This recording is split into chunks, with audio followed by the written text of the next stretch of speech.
Student, good morning, सुप्रभात, नमस्कार, एक बार पुनः स्वागत है। आज हम बात करने वाले हैं शिक्षण विधि। शिक्षण विधियों में हमने इससे पूर्व की कक्षा में शिक्षण विधि और प्रविधि को समझा था। आज हम शिक्षण विधियों पे बात करेंगे। शिक्षण विधि का अर्थ होता है शिक्षक के द्वारा जिस ढंग से बच्चों को पढ़ाया जाता है उसी ढंग को क्या कहा जाता है? शिक्षण की वह विधि जिसके द्वारा बच्चों को पढ़ाया जाए। जिस ढंग से शिक्षक जो है क्या करे, शिक्षार्थी को ज्ञान प्रदान करता है, उसे शिक्षण विधि कहते हैं। शिक्षण विधि पद का प्रयोग बड़े व्यापक अर्थ में होता है। एक और तो इसके अंतर्गत अनेक जो है प्रणालियां, योजनाओं को सम्मिलित किया जाता है। दूसरी ओर शिक्षण की बहुत सी प्रक्रियाएं भी सम्मिलित कर ली जाती हैं। कभी कभी लोग युक्तियों को भी विधि मान लेते हैं, परंतु ऐसा करना भूल है। युक्तियाँ किसी विधि का अंग हो सकती हैं, संपूर्ण विधि नहीं। एक ही युक्ति अनेक विधियों में प्रयुक्त हो सकती हैं। जो युक्तियाँ हैं वह विधियों में प्रयोग हो सकती हैं। सामान्य अर्थ में देखा जाए तो हर स्तर पर अलग अलग विधि के द्वारा बच्चों को पढ़ाया जाता है। अब बाल्यावस्था में देखते हैं, छोटे बच्चे होते हैं, उनको खेल खेल में पढ़ाया जाता है। बड़े होते हैं तो उनके लिए अलग ढंग का प्रयोग किया जाता है। जैसे ही बड़े होते हैं, ग्रेजुएशन या पोस्ट ग्रेजुएशन में पहुंचते हैं, तो वहाँ लेक्चर मेथड का सबसे ज़्यादा प्रयोग किया जाता है। ये क्या है? यही विधि है। अर्थात जिस अवस्था में बच्चा है उस अवस्था के अनुरूप उस विधि का प्रयोग करके उसको समझाना। जैसे व्याकरण के लिए आगमन निगमन विधि का प्रयोग सबसे अधिक किया जाता है। तो यही जो विधियाँ हैं, या सुकरात की प्रश्नोत्तरी विधि जो है, क्रियोसिटी के लिए बहुत ज़्यादा प्रयोग होता है। वाद विवाद या फिर एक प्रश्न उत्पन्न करने के लिए बहुत वो रहता है कि उत्तर खोजने के लिए, प्रश्न उत्पन्न करने के लिए बहुत अच्छा प्रयोग है। कहने का मतलब ये है कि जिस विधि के द्वारा बच्चों को पढ़ाया जाता है, जिस ढंग से पढ़ाया जाता है, जिससे बच्चों को समझ में आए, वही जो ढंग है वही विधियाँ हैं। अब इन विधियों को हम समझते हैं। कुछ विधियाँ यहाँ मुख्य रूप से हैं और उनके प्रतिपादक हैं। सबसे पहले जो खेल विधि है, इसके जो प्रवर्तक हैं वो हैं कोल्डवेल कुक। ऐसा नहीं है कि भारतीयों ने खोज नहीं करी या भारतीयों ने कुछ नहीं किया। भारतीयों ने बहुत कुछ किया, लेकिन भारतीय क्रेडिट लेने वाले नहीं थे। वह ये मैंने किया है ऐसा नहीं रखते थे। भारत के जब भारत क्या हुआ, गुलाम हुआ, उसके बाद जो प्रक्रियाएं लगी उनमें हो सकता है कि किसी न किसी का नाम हो। जैसे टैगोर का नाम लिया जाता है, महात्मा गांधी बेसिक शिक्षा के लिए उनका नाम लिया जाता है। तो वो क्या है, स्वतंत्रता के बाद की बात है। उससे पहले भी हमारी शिक्षण विधियां बहुत सारी थी, लेकिन उस पर किसी का नाम नहीं था। लेकिन पाश्चात्य छोटी सी भी कोई खोज करता है तो उसी का नाम उस पर आ जाता है। तो खेल विधि के जो प्रवर्तक हैं वहाँ वेल कुक हैं। और किंडरगार्टन आप जानते हैं विधि, यह फ्रोवेल इसके जो है प्रवर्तक है। मॉन्टेसरी जो विधि है, मेरिया मॉन्टेसरी या मारिया मॉन्टेसरी, इसके दो उच्चारण होते हैं, ये इसके प्रवर्तक हैं। ब्रेल पद्धति के लुई ब्रेल इसके प्रवर्तक हैं। संवाद, प्रश्नोत्तरी, समस्या समाधान, ये जो है तीन प्रविधियों के जो प्रवर्तक हैं वो सुकरात हैं। इसमें मुख्य रूप से जो प्रश्न पूछा जाता है प्रश्नोत्तर विधि से पूछा जाता है। और समस्या समाधान विधि के दूसरे जो प्रवर्तक हैं वो है सेंट थॉमस। जो प्रोजेक्ट विधि है, प्रयोजना विधि, किलपैट्रिक, इसके ये भी अपने आप में महत्वपूर्ण है। वैश्विक शिक्षा के जो प्रवर्तक हैं भारतीय हैं, महात्मा गांधी जी हैं। वैज्ञानिक विधि, गुडवार एवं शकेट्स इसके जो है प्रवर्तक हैं।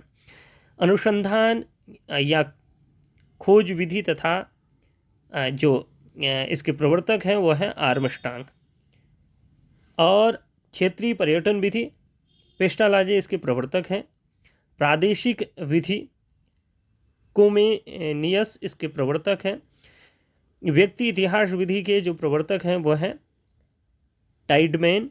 और अंतर्दर्शन विधि जो एक विधि है, इसके जो प्रवर्तक हैं वह हैं विलियम बुंड वहिचनरी। और समाजमिति विधि के जो प्रवर्तक हैं वह हैं J.L. मुनरो। और मनोविश्लेषण जो विधि है इसके हैं सिगमंड फ्राइड। फ्राइड नहीं है, फ्राइड है। और ये क को फ कर दीजिएगा, ये मतलब टंकण दोष है, टाइप करने में दोष उत्पन्न हो रखा है। प्रश्नावली जो विधि है वुडवर्थ है। सूक्ष्म शिक्षण के जो प्रवर्तक हैं वह है एचेसन व रॉबर्ट बुश। आगमन विधि और निगमन विधि ये अरस्तु हैं। मुख्य रूप से आगमन निगमन का प्रयोग भारतीय जो विशेषकर जो संस्कृत भाषा का जो को पढ़ाने का की जो विधियाँ थी उसमें एक आगमन निगमन विधि भी थी जिसके द्वारा ग्रामर को पढ़ाया जाता था। लेकिन एक व्यक्ति ने उसका एक थ्योरी दी तो हम उसी के नाम से इसको जानते हैं। चलिए शिक्षण विधियाँ एक बार फिर से समझते हैं। शिक्षण का अर्थ है पढ़ाना तथा विधि का अर्थ है तरीका, अर्थात वे तरीके जिसका प्रयोग करते हुए शिक्षक छात्रों को ज्ञान प्रदान करता है उन्हें शिक्षण विधियाँ कहते हैं। शिक्षण विधियों का संबंध विषय वस्तु के प्रस्तुतिकरण से होता है। प्रमुख रूप से शिक्षण विधियाँ इस प्रकार से हैं। देखिए, प्राचीन समय से अब तक शिक्षकों द्वारा अनेक शिक्षण विधियों का प्रयोग किया गया है। उनमें से कुछ जो है शिक्षण विधियाँ इस प्रकार से हैं। आगे हम देखेंगे इन शिक्षण विधियों को। सबसे पहले पाठशाला विधि, स्कूल मेथड जिसे बोला जाता है। यह भाषा शिक्षण की सबसे प्राचीन विधि है। इस विधि को परंपरागत विधि या पंडित प्रणाली भी कहा जाता है। आरंभ में यह विधि आश्रमों, गुरुकुलों तथा विद्यापीठों में नियमित रूप से चलती थी, परंतु 17वीं शताब्दी के पश्चात इस विधि का पतन होना आरंभ हो गया। इस पद्धति का प्रारंभ जो है उपनयन संस्कार से होता था। गुरु द्वारा गायत्री मंत्र का उपदेश देने के बाद शिक्षण कार्य शुरू होता था। शिक्षक जो शिष्य था वह सदैव गुरु के समीप रहकर शिक्षण कार्य करता था। शिक्षण कार्य के पूर्व तथा पश्चात शिष्य अपने गुरु को दंडवत प्रणाम करता था।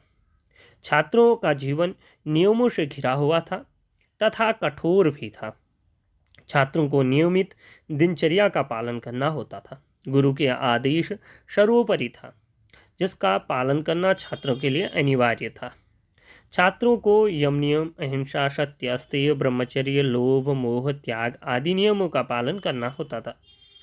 छात्रों के पाठ्यक्रम में 12 वर्षों तक वेदों का अध्ययन निर्धारित था। इसलिए पाठशाला विधि को व्यक्तिगत शिक्षण विधि भी कहा जाता है। इसका उद्देश्य क्या था, उद्देश्य समझते हैं। इस विधि में शुद्ध उच्चारण पर बल दिया जाता था। छात्रों के व्यक्तित्व तथा जीवन शैली में सुधार किया जाता था। ब्रह्मचर्य के पालन करना अनिवार्य था। धर्म, काम और मोक्ष की जो है शिक्षा प्रदान की जाती थी। इसके अलावा जो दूसरी विधि है वह विधि है, उसको समझेंगे, विश्लेषणात्मक जो विधि है उसको समझेंगे। विश्लेषणात्मक विधि में शिक्षक संपूर्ण पाठ को कुछ भागों में बांट लेता है तथा उसके पश्चात संपूर्ण भागों का वर्णन करता है। यह विधि पूर्ण से जो है अंश की ओर शिक्षण सूत्र पर आधारित है। व्याकरण तथा कहानी शिक्षण करते समय इस विधि का सर्वाधिक प्रयोग होता है। आपसे पूछा जा सकता है जैसे ये पाठशाला विधि, परंपरागत विधि का दूसरा नाम क्या है, तो आपको पता होना चाहिए कि परंपरागत विधि ही पाठशाला विधि है। इसी को पंडित प्रणाली कहा जाता है। इसका प्रयोग इस पे कह सकते हैं कि इसमें से जैसे यहाँ 4 आपको दे दिया ऑप्शन और पूछ लिया जाए कि इनमें से कौन से इस विधि के अंग हैं या इस विधि में आते हैं। एक तो शुद्ध उच्चारण और दूसरा व्यक्तित्व तथा जीवन शैली में सुधार, ब्रह्मचर्य का पालन, धर्म, काम और मोक्ष त्रिविध पुरुषार्थ इसमें जो है कि प्राप्ति की के विषय में किस शिक्षण विधि में बात की गई है। तो आपको पता होना चाहिए कि ये पाठशाला विधि है। ऐसे ही जो पूर्ण से अंश की ओर जो शिक्षण सूत्र पर आधारित है और व्याकरण के लिए जिसका सबसे अधिक प्रयोग होता है, ऐसी विधि कौन सी है, विश्लेषणात्मक विधि है। इस विधि को क्या कहते हैं, विश्लेषणात्मक विधि। इस विधि के द्वारा बड़े तथा जटिल विषय भी आसानी से जो है क्या किया जा सकता है, समझाए जा सकते हैं। विषय रुचिकर बनाया जा सकता है और विस्तार पूर्वक समझाया जा सकता है इस विधि के द्वारा। अब हम संश्लेषणात्मक विधि को समझेंगे। इस विधि में छोटे छोटे विषयों को जोड़कर पढ़ाया जाता है। संश्लेषण तथा विश्लेषण दोनों विधियां आपस में संबंध रखती हैं। विश्लेषण विधि में हम विषय को खंडों में विभाजित करके उस विषय का अध्ययन करते हैं, परंतु संश्लेषण विधि में विषयों को खंडों में बांटने के स्थान पर समन्वय किया जाता है। इस विधि में ज्ञात से अज्ञात की ओर शिक्षण सूत्र का प्रयोग किया जाता है। संश्लेषण विधि को मनोवैज्ञानिक विधि भी कहते हैं। ये आपसे प्रश्न पूछा जा सकता है कि मनोवैज्ञानिक विधि किस विधि को कहा जाता है, तो संश्लेषण जो विधि है इसी को क्या कहा जाता है, मनोवैज्ञानिक विधि भी कहा जाता है। इससे 2-3 प्रश्न अवश्य में आएंगे, यह मान के चलिए। अब हम लेक्चर मेथड को समझेंगे, व्याख्यान विधि को। इस विधि में शिक्षक मौखिक एवं लिखित रूप से छात्रों को सूचना प्रदान करता है। शिक्षक सक्रिय रूप से अपने विचारों को प्रकट करता है तथा छात्र शिक्षक की सभी बातों को ध्यानपूर्वक सुनते हैं और जरूरत जब पड़ती है महत्वपूर्ण जानकारी को लिखते भी हैं। इस विधि को कथन विधि और प्रवचन विधि, चौक तथा वार्ता विधि भी कहा जाता है। कई बार इनके अपर नाम जरूर पूछे जाते हैं, इसको अवश्य में ध्यान रखिएगा। और पीछे मैंने जो आपको प्रवर्तक बताए वो भी अवश्य में ध्यान रखिएगा, क्योंकि ये आपसे पूछा जा सकता है। इस विधि में छात्र एवं शिक्षक का संबंध भावनात्मक रूप से जुड़ता है। विषय की विस्तारपूर्वक व्याख्या हो पाती है। शिक्षक अच्छे उदाहरण देकर विषय को रोचक तथा प्रेरणादायक जो है बना सकते हैं। इस विधि के द्वारा विषय को कम समय में पढ़ाया जा सकता है। इसका प्रयोग उच्च कक्षाओं में अधिक किया जाता है। लेक्चर मेथड का जो छोटे बच्चे हैं उनके लिए यह इतना कारगर नहीं होता है। चलिए, अगला जो मेथड है वह है भंडारकर विधि। इस विधि को व्याकरण अनुवाद विधि भी कहा जाता है। इसके जो प्रवर्तक हैं वो हैं डॉक्टर रामकृष्ण गोपाल भंडारकर ने इस विधि को प्रारंभ किया।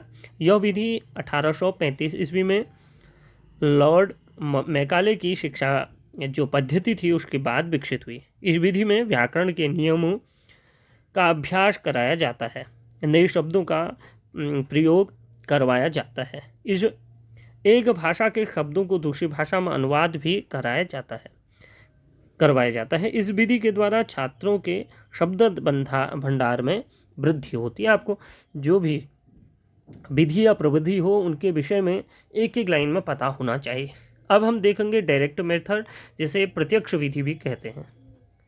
इस विधि का प्रयोग सर्वप्रथम अंग्रेजी भाषा को सीखने के लिए किया गया था। इस विधि के अनुसार जिस भाषा को पढ़ाया जाता है उसी भाषा में आपसी वार्तालाप एवं बातचीत के माध्यम भी रखा जाता है। जैसे अंग्रेजी भाषा पढ़ते समय आपसी बातचीत का माध्यम भी अंग्रेजी भाषा ही रखा जाता है। इस प्रकार बच्चे उस भाषा को जल्दी सीख पाते हैं।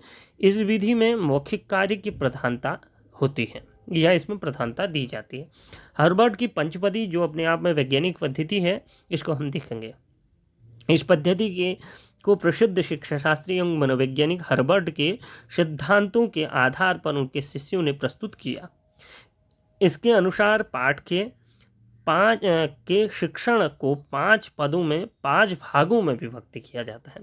सबसे पहले हम देखते हैं कि प्रस्तावना क्या होता है? बच्चों में क्यूरियोसिटी जागृत कराना या पूर्व के ज्ञान पर आधारित होता है। पूर्व ज्ञान से संबंधित प्रश्न बच्चों से पूछे जाते हैं ताकि पढ़ाई हुई बातों को छात्र स्मरण कर सके और उसी के आधार पर अगले विषय को पढ़ाया जाए। इसमें उदाहरण, चित्र तथा प्रश्नों का प्रयोग किया जाता है। प्रस्तावना में प्रश्न होते हैं, 2 से 3 प्रश्न, 4 प्रश्न, 5 प्रश्न तक हो सकते हैं।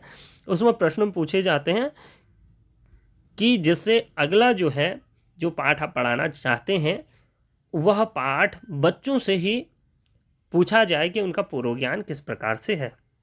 दूसरा, हर्बर्ट की पंचपदी में दूसरा स्टेप है वह विषय की स्थापना। इसमें शिक्षक बोलकर विषय का प्रस्तुतिकरण करता है। अलग अलग विद्या को पढ़ाते समय उसका प्रस्तुतिकरण भी सदैव भिन्न होता है। गद्य पठन में आदर्श वाचन, अनुकरण वाचन आदि क्रियाएं शामिल होती हैं, जबकि पद्य में आप जानते हैं कि उसे गाकर पहले गाता है फिर बच्चे उसको गाते हैं, जबकि मैथमेटिक्स को पढ़ाने के लिए अलग प्रयोग होता है। इसके बाद तुलना। विषय को स्पष्ट रूप से समझाने के लिए उसकी दूसरे विषयों के साथ तुलना भी की जाती है। दो विषयों की तुलना करने से बच्चे उस विषय को अच्छे से समझ पाते हैं। जटिल बातों को समझने के लिए दृश्य श्रव्य सामग्री का प्रयोग भी किया जाता है। उदाहरण या सामान्यीकरण, इसमें विषय का निष्कर्ष तथा सार बताया जाता है। विषय की समाप्ति के पश्चात उससे संबंधित उदाहरणों को प्रस्तुत किया जाता है। छात्रों की समस्याओं का समाधान करना भी इसमें शामिल किया जाता है। विषय से संबंधित जो प्रश्न हैं, प्रश्नों पर भी चर्चा की जाती है। अंत में जो पांचवा है वह है गृहकार्य या प्रयोग। अंत में छात्रों द्वारा प्राप्त ज्ञान को व्यवहार में लाना अति आवश्यक है। छात्रों से विषय का अभ्यास करवाया जाता है ताकि उसमें स्वयं सीखने व समझने की योग्यता का विकास हो सके। इसलिए बच्चों को गृह कार्य भी दिया जाता है। इसके बाद आप देखते हैं किंडरगार्टन विधि। किंडरगार्टन जो विधि है, इसके प्रवर्तक हैं फुबेल को माना जाता है। यह जर्मनी के प्रसिद्ध शिक्षा शास्त्री थे। इन्होंने 1837 में जर्मनी में एक स्कूल खोला जिसका नाम क्या रखा? किंडरगार्टन रखा। इनका यह कहना था जो बच्चे हैं वो क्या है? किंडर हैं, और शिक्षक क्या है? माली है। और किंडर अर्थात जो पौधे हैं उसकी देखभाल करने की जिम्मेदारी किसकी है? माली की है। यह विधि 4 से 8 वर्ष तक के बच्चों के लिए उपयुक्त है और इस विधि में छात्रों को आत्म अभिव्यक्ति के अवसर प्रदान किए जाते हैं। यह प्रणाली कुछ सिद्धांतों पर आधारित है, जैसे एकता का सिद्धांत, ज्ञान को अंदर से बाहर निकालने का सिद्धांत, स्वतंत्रता का सिद्धांत, आत्मक्रिया का सिद्धांत, खेल द्वारा सीखने का सिद्धांत, सामाजिक सहयोग का सिद्धांत इस पर आधारित है। इसके बाद अगली जो शिक्षण विधि है वह है मॉन्टेसरी प्रणाली। इस प्रणाली का आविष्कार इटली के शिक्षा शास्त्री डॉक्टर मारिया मॉन्टेसरी ने किया। यह पेशे से क्या थी? एक चिकित्सक थी, डॉक्टर थी। यह प्रणाली 3 से 6 वर्ष तक के बच्चों के लिए अच्छी मानी जाती है। इस प्रणाली में बच्चों को कर्मेंद्रियों के द्वारा, हाथ के द्वारा, पैर के द्वारा, वाणी आदि को दृढ़ एवं मजबूत किया जाता है और उसके पश्चात इंद्रियों से संबंधित कार्य करवाए जाते हैं, जैसे कटे हुए ब्लॉक के द्वारा अक्षरों तथा लेखन का ज्ञान करवाना। मॉन्टेसरी के अनुसार स्कूलों में दैनिक कार्यों के लिए स्वयं संपादक, खेलकूद और की व्यवस्था और शैक्षिक उपकरणों के बल पर विशेष रूप से क्या देना चाहिए? बल देना चाहिए। यह विधि निम्नलिखित सिद्धांतों पर आधारित थी। इसमें क्या सिद्धांत थे? एक पहला सिद्धांत था मांसपेशियों को पुष्ट करने का सिद्धांत, आत्मशिक्षा का सिद्धांत, क्रियाशीलता का सिद्धांत और खेल का सिद्धांत। ये इसके प्रमुख सिद्धांत थे। इसके अलावा 2 और सिद्धांत हैं। आत्म विकास का सिद्धांत, ज्ञानेंद्रियों के प्रशिक्षण का सिद्धांत। इसके बाद हम 10वीं जो विधि है उसको देखते हैं। डाल्टन विधि है। इसके जो प्रवर्तक हैं डाल्टन नगर के जो है कुहेलन पार्क हर्स्ट ने इसका प्रवर्तन किया। इस प्रणाली में बच्चे अपनी रुचि के अनुसार किसी भी विषय को जितनी देर पढ़ना चाहे उतनी देर पढ़ सकते हैं। बच्चों पर समय का प्रतिबंध नहीं होता। शिक्षक द्वारा बच्चों के शिक्षण कार्य में हस्तक्षेप नहीं किया जाता और इस प्रणाली में स्वाध्ययन पर बल दिया जाता है। इस बच्चे अपनी रुचि के अनुसार विषय को पढ़ सकते हैं। अगली जो विधि है वह है सामूहिक पठन प्रणाली। इस प्रणाली में शिक्षक पाठ का आदर्श पठन करते हैं और उसके पश्चात सभी छात्र शिक्षक का अनुकरण करते हुए पाठ को पढ़ते हैं। इस प्रणाली का प्रयोग बच्चों द्वारा अक्षर ज्ञान के पश्चात ही किया जाता है। इस प्रणाली में उच्चारण सुधार के लिए इसको उपयोग किया जाता है। पद्य तथा गीतों के लिए प्रयोग यह विधि जो है अच्छी है। इसके बाद जो प्रोजेक्ट विधि है इसको समझते हैं। प्रोजेक्ट विधि, इसका विकास अमेरिका में हुआ।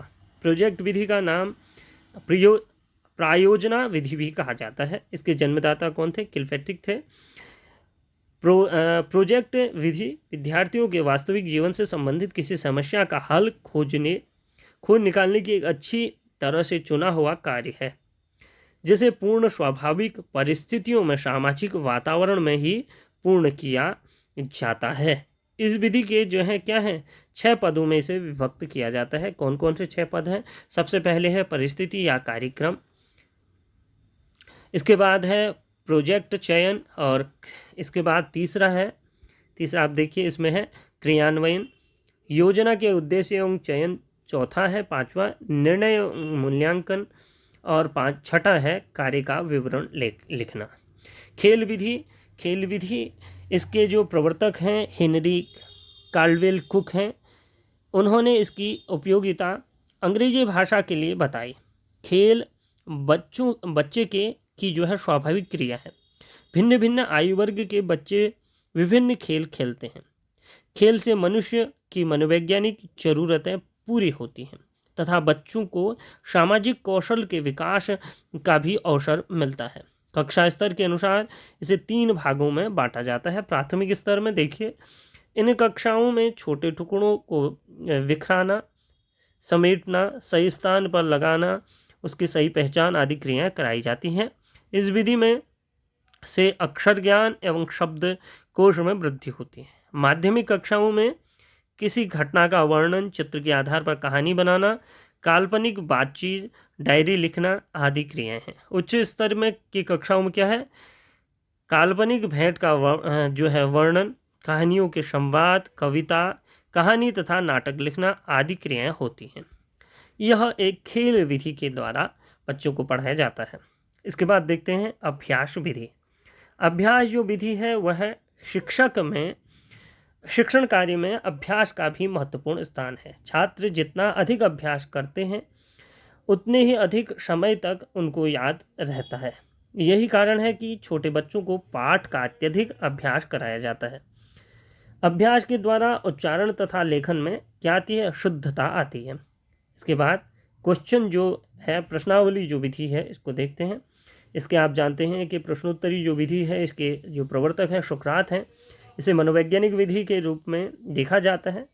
यह जटिल विषय को भी सामान्य रूप से प्रश्नोत्तर के द्वारा बच्चों के सामने प्रकट किया जाए तो यह विषय आसानी से बच्चों के समझ में आता है। इस विधि को प्रश्नोत्तरी विधि कहा जाता है या शुक्रादिक विधि भी कहा जाता है, क्योंकि इसके प्रवर्तक हमने पीछे भी जाना था, कौन है, शुक्रात है। यांत्रिक विधि को समझते हैं। वर्तमान शिक्षण कार्य में यांत्रिक प्रणाली का भी अपना विशेष स्थान है। वर्तमान समय कंप्यूटर युग है। आप जानते हैं इस युग को कंप्यूटर युग कहा जाता है। कंप्यूटर शिक्षा अति आवश्यक है, जिसके द्वारा छात्र आसानी से शिक्षण कार्य पूर्ण कर लेते हैं। जिसके प्रयोग से जो है क्या है, प्रयोग द्वारा छात्र आसानी से शिक्षण कार्य पूरा करते हैं। इसके प्रयोग से शिक्षण कार्य रुचिकर भी बनता है। और कॉम्पैक्ट जो डिस्क है, सीडी तथा ऑडियो वीडियो कैसेट का प्रयोग करके भी यांत्रिक विधि के अंतर्गत इसे रखा जाता है। आजकल तो बहुत सारी प्रयोग इसमें हो गए हैं। इसके बाद जो 17वीं विधि है, ट्यूटोरियल विधि। ट्यूटोरियल विधि, इस विधि में संपूर्ण कक्षा को छोटे छोटे समूह में बांट लिया जाता है। इसके पश्चात शिक्षक उन सभी समूहों की समस्याओं की खोज करता है और समस्याओं को दूर करने के लिए करने की सलाह एवं परामर्श देता है। इस विधि को गहन शिक्षण का माध्यम भी कहा जाता है, इसे माना जाता है। इसके बाद वार्तालाप विधि है, डिस्कस मेथड। इस विधि में जो है क्या होती है, चर्चा परिचर्चा होती है। इस विधि में छात्र एक दूसरे की समस्या पर विचार करते हैं तथा उसको दूर करने का प्रयास करते हैं एवं एक दूसरे के का जो है सहयोग भी करते हैं। चर्चा का विषय, दिन, समय, अवधि तथा कालांश आदि छात्रों को पहले ही बता दिया जाता है। शिक्षक का कार्य छात्रों को प्रेरित करने का होता है। सभी छात्रों को अपने विचार प्रकट करने की पूर्णतः जो है क्या होती है, आज़ादी होती है। इसमें क्या है, डिस्कस मेथड है। इसमें एक बच्चा दूसरा बच्चे से डिस्कस करते हैं, लेकिन विषय तय होता है, विषय से विभेद ना हो या बाहर ना जाएं, इसलिए विषय पहले ही तय होता है। निगमन विधि, इस विधि के जनक अरस्तु को माना जाता है। इस विधि में छात्र पहले विषय से संबंधित सिद्धांत या नियम बताए जाते हैं। निगमन का मतलब है नियम। पहले क्या बता दिया जाएगा कि नियम, किसी भी, जैसे कोई आप संधि कर रहे हैं तो संधि करने के लिए उसका एक नियम है। नियम जब पहले बता दिया जाए फिर उसके बाद उदाहरण बताएं तो इस विधि को हम निगमन कहते हैं। इसका उल्टा क्या है? आगमन है। पहले आप उदाहरण बता दें फिर नियम बताएं। निगमन और आगमन में बहुत लोग कंफ्यूज होते हैं। निगमन नियम, आगमन पहले उदाहरण। तो उदाहरण पहले होगा, नियम बाद में होगा। तथा बाद में इसके पश्चात क्या बताया जाता है? उदाहरण बताया जाता है। यह विधि सामान्य से विशेष की ओर, अमूर्त से मूर्त की ओर, सूक्ष्म से स्थूल की ओर होती है। यदि शिक्षण सिद्धांतों पर आधारित यह विधि, शिक्षक तथा छात्र इसमें दोनों क्या रहते हैं? सक्रिय रहते हैं। इसके बाद आगमन विधि जो निगमन विधि का उल्टा है। इस विधि के जनक फ्रांसिस बेकन को कहा जाता है। इस विधि में छात्रों को विषय से संबंधित अनेक उदाहरणों के द्वारा समझाया जाता है और उसके पश्चात नियम बताए जाते हैं। यह निगमन के ठीक विपरीत है। इस विधि में मूर्त से अमूर्त, विषय से सामान्य, स्थूल से सूक्ष्म शिक्षण सिद्धांतों का प्रयोग किया जाता है। इसके बाद देखिए प्रयोगशाला विधि। इस विधि के अंतर्गत छात्रों को ऐसी स्थिति पर व स्थान पर रखा जाता है जहां सूचनाओं को एकत्रित करने के पश्चात प्रयोग व अवलोकन के आधार पर पूर्व निर्धारित नियमों का जो है सत्यापन करते हैं। यह विधि क्या है? यह विधि अत्यधिक उपयोगी, व्यवहारिक और मनोवैज्ञानिक है, वैज्ञानिक है। इस विधि को सफल बनाना शिक्षक की योजना, क्षमता, अनुभव और सूझबूझ पर निर्भर करता है। इसके बाद अगली जो विधि है वह है निरीक्षण विधि।